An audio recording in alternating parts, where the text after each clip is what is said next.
we discussed the first phase, that is nothing but a menstrual phase. From first days, the release of blood it occur in the first phase. It is about 45 ml to 100 ml. So first day to fifth day. The duration of that menstrual phase is first day to fifth day.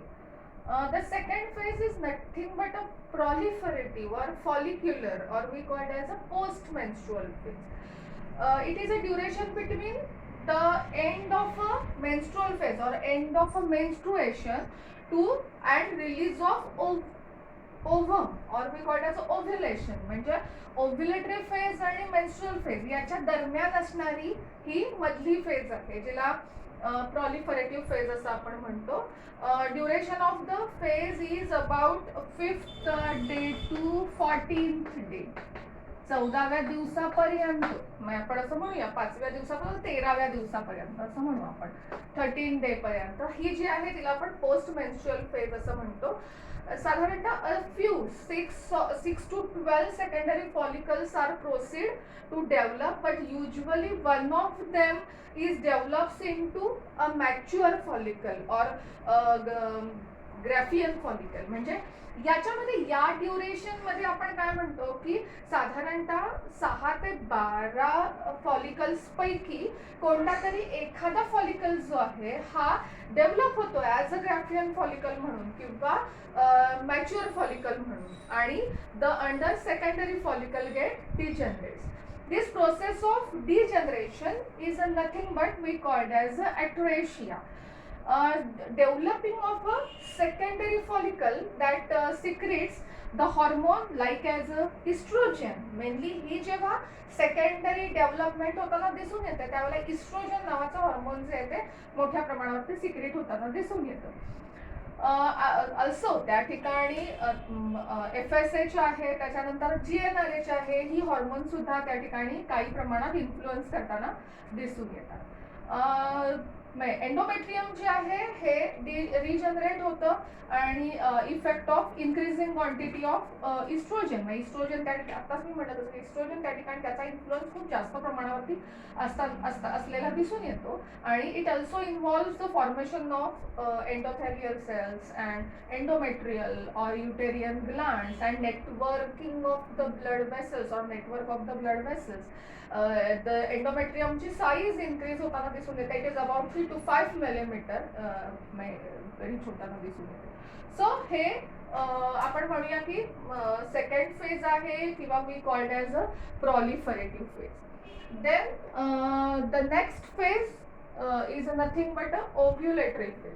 आता ovulatory shortest phase म्हणून हिला ओळखलं जातं. At a 14th day आपण म्हणूया की हा जो आहे हा 14वा दिवस जो आहे हा ओव्युलेटरी फेजचा एकच दिवस, म्हणजे त्याच्यामुळे म्हणतात त्याला की शॉर्टेस्ट आपण फेज असं हिला म्हटलं जातं. Involve rupturing of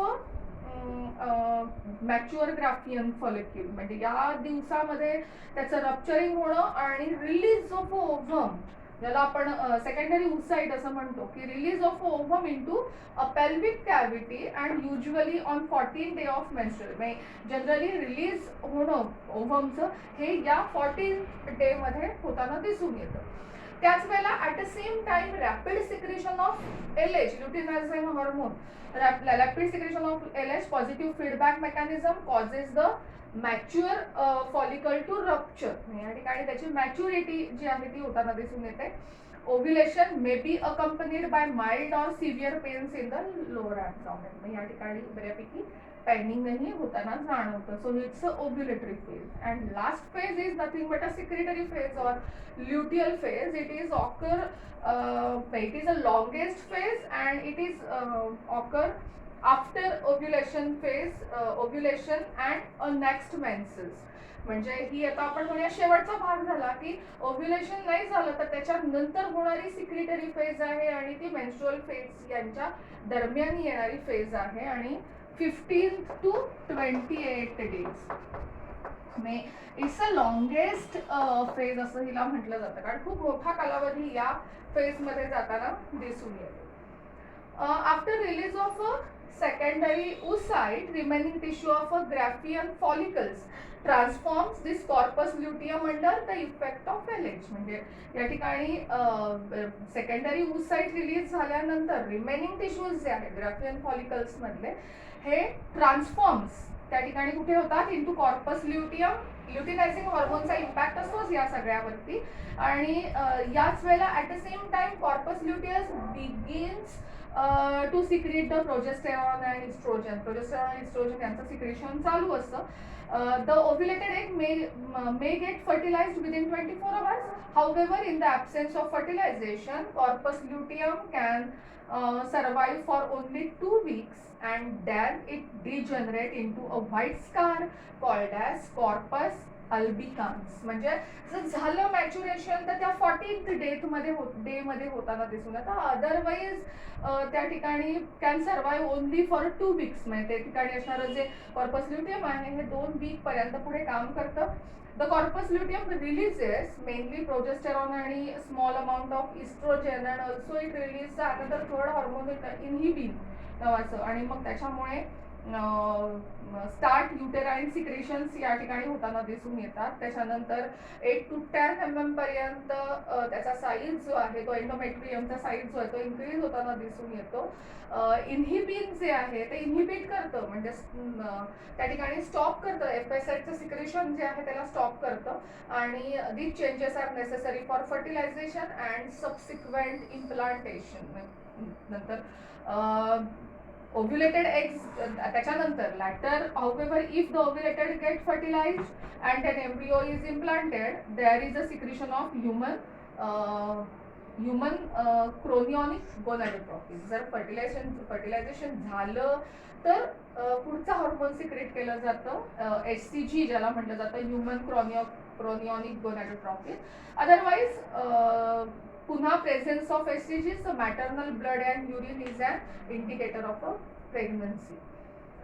In absence of fertilization next menstrual cycle begins. जर ते झालं नाही तर ऑब्विसली पुढचं मेन्सेस सायकल म्हणजे पुन्हा मेन्स्ट्रुअल फेजला सुरुवात होताना दिसून येते.